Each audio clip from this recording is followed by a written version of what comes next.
Today's highlights: Washington has invited Chuan for a meal, Chou is suffering in the script of chasing bee women and in the harsh reality of a broken-down car. Which one is more outrageous? Temple is about to challenge Ethereum.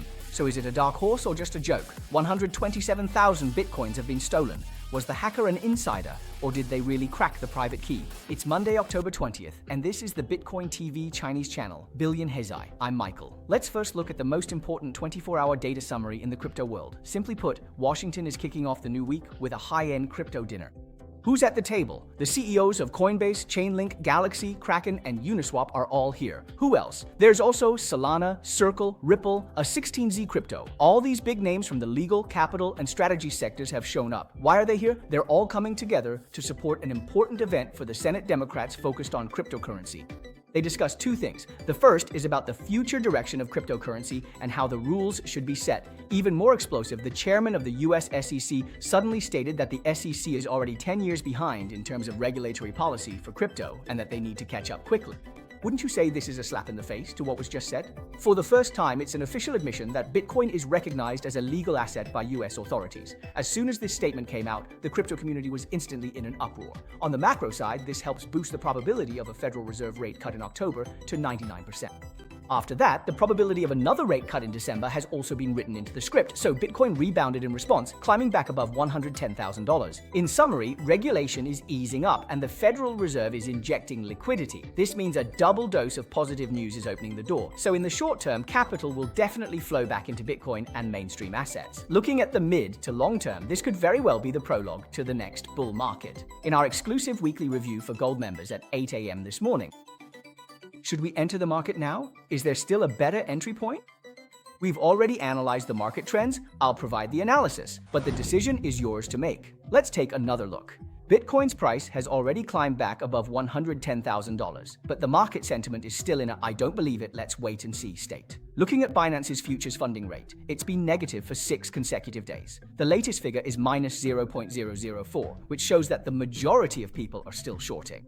No one dares to be truly bullish, so when the market is filled with doubt and no one has the courage to get in, that's often the best time for a rally to take off. History has already repeated this scenario twice. In September 2024, Bitcoin plunged from $54,000 all the way up to $100,000. In April 2025, Bitcoin surged directly from $85,000 to $123,000. The underlying logic was the same both times. Funding rates were negative. However, the price just wouldn't go down, so everyone who went short ended up getting liquidated and sent to the rooftop. If this scenario plays out again, then the next stop for Bitcoin is very likely to target the $130,000 to $126,000 range.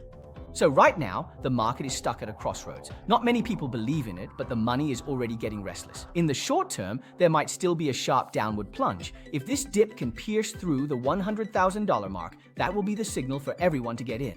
Remember this, a bull market never starts with shouts of "I believe." It always begins quietly, amid murmurs of doubt and disbelief. Lately, the tone around Bitcoin has been a bit extreme. On one side, rumors are flying everywhere, while on the other, the data is surging. Let's talk about public opinion first. The big celebrity Chou called his good friend Kai Wise over and asked him to help buy Bitcoin. The result? After investing over 100 million new Taiwan dollars. His good friend disappeared and Chou called out saying, "If you do not show up soon, it is over." Kai Wise replied, "My account got locked, so I quit for now." So, the money did not come back, and neither did the person. The gossip is getting juicier, but what is funny is that the on-chain data is not phased at all. On September 19th, Bitcoin's hash rate surged to 116.1 exahashes, hitting a new all-time high, while miners' income per hash dropped another 10%. So the price of Bitcoin is still above 110,000, which shows that miners are still frantically adding mining equipment, expanding mining farms, increasing mining machines, and boosting hash power. In other words, off-chain, some people are losing friends over Bitcoin, while on-chain, others are doubling down on hash rate because of Bitcoin. This is the future of the crypto world, truly surreal. Some people collapse because of broken trust, while others increase their holdings out of faith. Celebrities are calling out to find people, while miners are busy ramping up hash power. One world, two completely different destinies. Great, if you like, hit the like button and turn on the notification bell. We'll keep you updated with the latest crypto, blockchain, and mining news 24 hours a day, closest to your wallet. All our membership benefits are included here. We hope you'll check it out and consider joining as a member. From Monday to Friday, basic members will get a recommendation for a small coin, including where to buy, sell, and the take profit and stop loss points. Experience the fun of trading. Now let's look at the news. Today's headline focuses on one thing. In the crypto world, there are two camps. One camp is made up of die-hard Bitcoin holders, just like our channel, who are committed to one thing: Bitcoin. They believe it doesn't need an ecosystem. As long as it relies on bookkeeping and security, it can conquer the world. Alright, the other camp consists of all-rounders like Ethereum and Solana, which can handle everything: smart contracts, NFTs, DeFi, games, domain names, the whole package, you name it. These two camps used to not see eye to eye, but also didn't interfere with each other, each doing their own thing. But now, a new player has suddenly appeared on the scene. This new player, Temple, doesn't hype up concepts or idolize anyone. They focus on just one issue: can crypto payments really be as instant as Alipay or WeChat Pay? Just a tap, and the money arrives instantly, easy to use, and accepted everywhere? Temple, jointly created by payment giant Stripe and crypto institution Paradigm, is becoming the center of attention in the market and is seen as a potential breakthrough in the stablecoin payment sector. It achieves predictable fees through stablecoin settlement, eliminates reliance on native tokens, enables near-instant transaction confirmation, and uses independent payment channels to alleviate congestion. Overall, its performance is significantly better than general-purpose blockchains like Ethereum and Solana. I think fundamentally payments need their own chain because there are a lot of things that traditional finance did well, which existing multi-purpose chains don't handle as effectively. One of those is really fast settlement finality, and another is settlement reliability. So I need transactions to happen quickly, and I need them to be reliably fast. In addition, Temple is designed to balance privacy protection with compliance frameworks, leaving room for institutional-level applications. Paradigm co-founder Huang Yuan stated that Temple is not aiming to be a universal chain, but is instead focused on stablecoin payments to accelerate iteration speed. However, its approach of starting with permission nodes and gradually moving toward decentralization has been interpreted by outsiders as not only aiming to win in the payments sector, but also potentially challenging the status of Ethereum and Solana as general-purpose settlement networks in the future.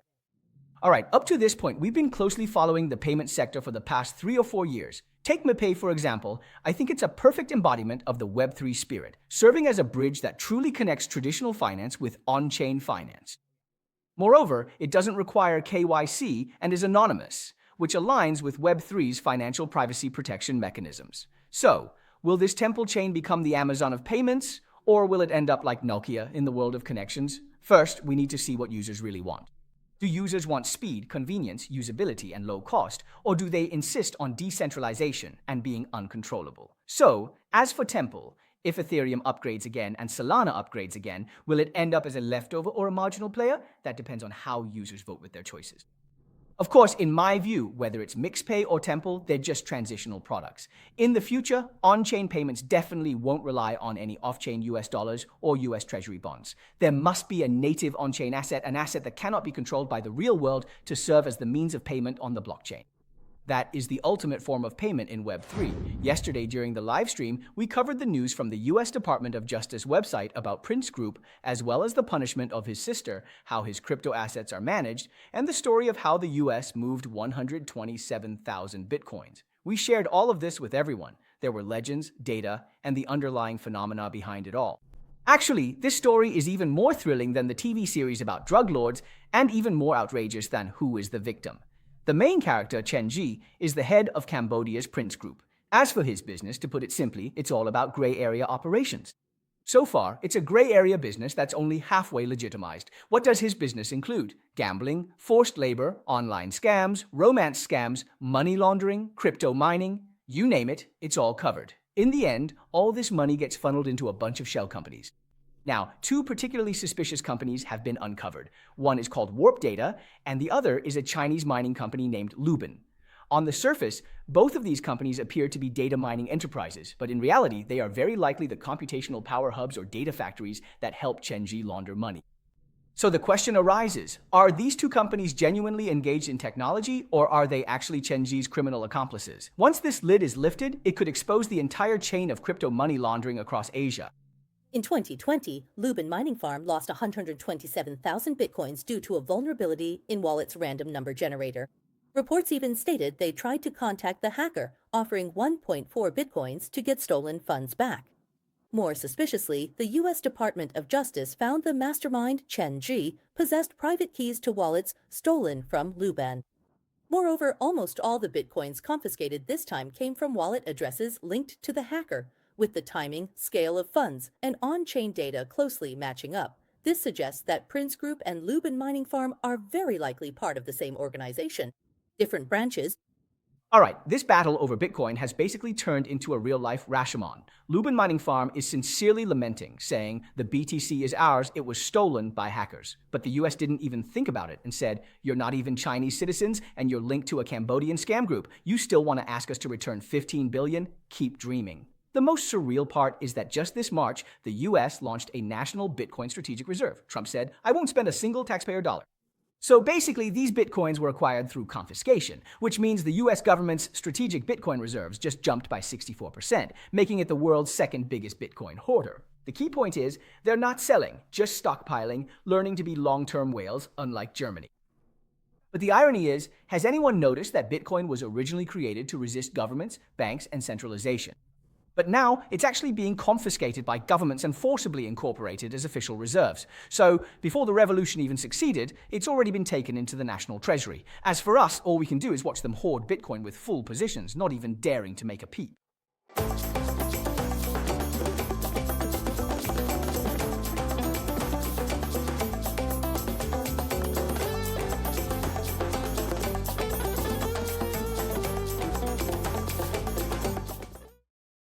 With 16 patents and instant fiat exchange, is Malaysia's influencer guild your gateway into Web3?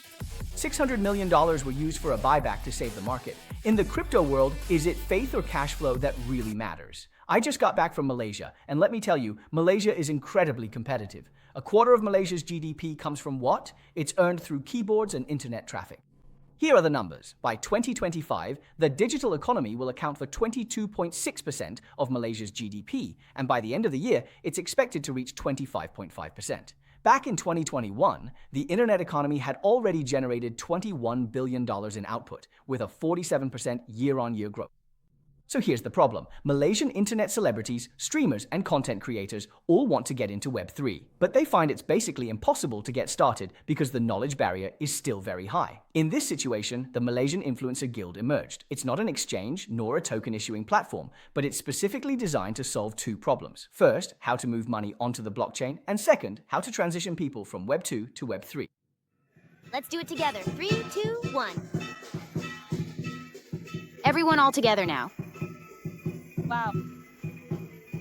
The other one in English, the person you want. I want everybody, everyone.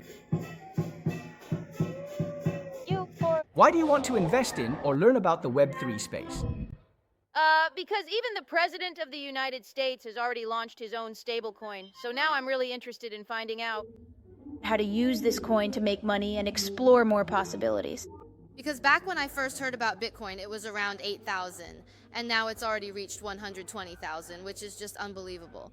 I can't even imagine what it will be like in the future, so I want to figure out how to find an investment opportunity. Me and Wang Wang OTC have already partnered with the Malaysian Influencer Association, covering platforms like TikTok, YouTube Show, and Bilibili, extending streamers, advertising, and e-commerce revenue models onto the blockchain by issuing on-chain membership cards and NFT fan privileges.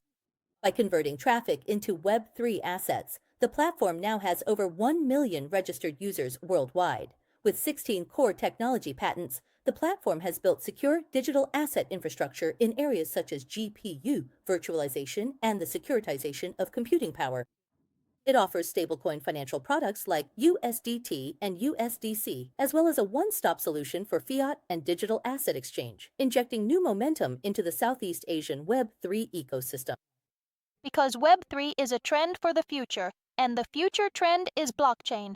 By joining Web3 now, we're standing on the shoulders of giants, and stablecoins like USDT are being promoted globally.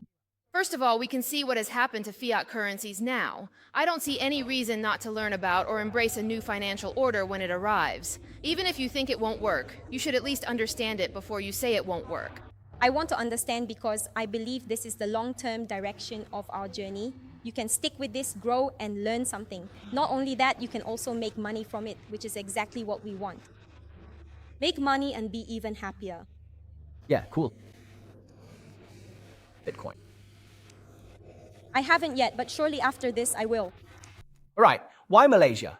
Let me tell you, among Malaysian bloggers, the top blogger can get up to 2 million shares on a single video platform in 1 month. With 2 million shares, they can earn about 10 to 20,000 US dollars a month. She's already very successful, but I told her that if she channels this traffic into Web3, it's entirely possible to add 1 or even 2 zeros to those numbers, and you don't have to change anything. Just follow my lead. So, the Web3 trend has already started, and everyone can see the profit potential both inside and outside the industry. With US policies becoming increasingly stable, how can you use Web2 traffic to earn Web3 profits? The influencer guilds in Malaysia have figured this out very clearly. So if you're already somewhat well known in Web2, whether you're a food vlogger, a fashion influencer, or a lifestyle blogger, as long as you want to monetize in Web3, and as long as you have traffic and influence, the influencer guild can help and support you, enabling you to achieve that. If you want this outcome, there's an email address on the screen where you can send your information to the Malaysian Influencer Guild. Why Malaysia? Let me say it again. Malaysian bloggers understand English, Chinese, Cantonese, and can also speak Malay, so when it comes to language, there are absolutely no barriers. Plus, they know how to use Xiaohongshu, WeChat video accounts, and Douyin. They're skilled on all these platforms. If in the last bull market, what we competed on was storytelling ability, then in this round, it's all about who can spend the most money to buy back users. So in the crypto world today, the craziest thing isn't who launched a coin and scammed the most people, but who actually dares to spend real money on buybacks. According to CoinGecko's data and statistics, 28 projects together have bought back a total of $1.4 billion, burning an average of $146 million every month. So this is basically a money-throwing variety show on the blockchain. But the most ruthless among them is the hyperliquid casino. It really looks like a casino. While others do buybacks just for show, they're actually throwing money at blind boxes. As of now, Hype's total buyback amount has reached $644,640,000, accounting for about 46% of the total token buyback expenditure in the entire market. This exceeds the combined buyback amounts of projects ranked 2nd through 10th. In total, 21.36 million tokens have been bought back, making up 2.1% of the total supply, with an average monthly spend of $65.5 million. The highest monthly buyback was $110.62 million in August, and the average buyback price was about $30 per token. Economics, but I think that's roughly how people view the world. That's the only way you can model the world. So yes, incentives drive behavior, and I think that's just how it is. There's the technical design of incentives, and then there's the philosophical design behind them. The end user is such an important component of the system. Aside from HEP, Lear Zero's Zero conducted a buyback of 5% for $150 million. The pump fund, Pump, invested $138.17 million, averaging $47 million monthly, buying back 3%. The average price was only $0.0046, and it remains at a loss even after the crash on October 11th. In terms of buyback ratio, GMX bought back 12.9%, spending up to $20.86 million. Metaplex bought back 6.5% of MPLX, spending $13.78 million. Ghetto Chainlink's buyback expenditure was significant, but it only accounted for 0.05%. Efina Earth made it into the top 10, but the proportion was only 0.6%. Among the 23 projects with undisposed buybacks, the average proportion dropped to 1.9%, with 14 of them below 1%. So you see, Web3 is really strange. Sometimes belief alone can support the price, but the price cannot rely solely on belief. It still needs cash flow, a solid business model, user value, and incentive mechanisms. So those who only shout slogans, those who don't dare to actually spend money on users, will ultimately lose out in this capital war of the crypto world. So you see, Hyper is spending big, Zero is buying back, Pump is experimenting, these people are throwing real money into the market. It all comes down to one question. In the crypto world, what is truly valuable? The price, the people's sentiment, or the belief? You tell me. All right, let's go, Kwaibao. X is launching a username marketplace. Only members can grab regular names for free, while rare names go for thousands to over $1 million. Once you change your name, the old one is permanently locked. If your membership is downgraded, you have to change it back. In the future, you can even pay to redirect your username. Even IDs can be sold. Musk runs the platform like Taobao, integrating operations. Some users complain compensation for replies hasn't arrived. Controversy exists over the Tongzhou plan, said to be aid, not compensation. covering users whose losses exceed 30% of total assets. Compensation for the 3 major hair removal teams has been fully distributed. If you meet the criteria, contact customer service for review. He also reminded that there have been cases of fake rights protection and real scams taking advantage to stir up emotions and swindle money. Users must stay alert. Nerf One launched a competition called Alpha Arena, directly pitting GPG, 5broke, 4Gemini, and DeepSeek against each other. Each of these models was given $10,000, with real funds deposited into Hyperliquid for live trading. By the way, gold slipped again today. After a brief surge, spot gold quickly fell below $4,230 per ounce, dropping more than $40 from the intraday high in one go. It was a highlight in the morning, but by the afternoon, it had become lonely at the top. El Salvador has jumped in again, this time adding 8 more bitcoins. The country's reserves have now reached 6,354.18 BTC, with a market value of about $678.7 million. While others are buying houses and land, they're having the nation buy the dip in Bitcoin. A good manager. Some people say that evil is never a one-man show, but rather the result of thousands cooperating with him, becoming eunuchs who help put out fires for the evildoer. Sometimes many people think that being obedient and dutiful makes you a good person. But in reality, when you turn a blind eye to wrongdoing and start to avoid fairness, your silence has already made you an accomplice to the evildoer. Edmund Burke once said, "The only thing necessary for the triumph of evil is for good people to remain collectively silent." So if today you keep quiet just to avoid trouble, then when injustice befalls you tomorrow, all you'll get in return is collective silence and a cold world. That's why, in the online world, when you see others facing injustice, when you see others speaking out against unfairness, you might feel intimidated and not dare to comment, but you should at least have the courage to give a like, right? We can't let those who speak up for others be left out in the cold as well, so don't stay silent. At the very least, show your support with a like. When you see injustice, even liking is a way of speaking out. If you understand, give this a like. All right, that's all for today's program. We hope to lead all our members to work hard together and gradually become wealthier in this bull market. How do you become a member? All the benefits are included here for everyone. Let's get richer together and accumulate more and more Bitcoin. See you tomorrow.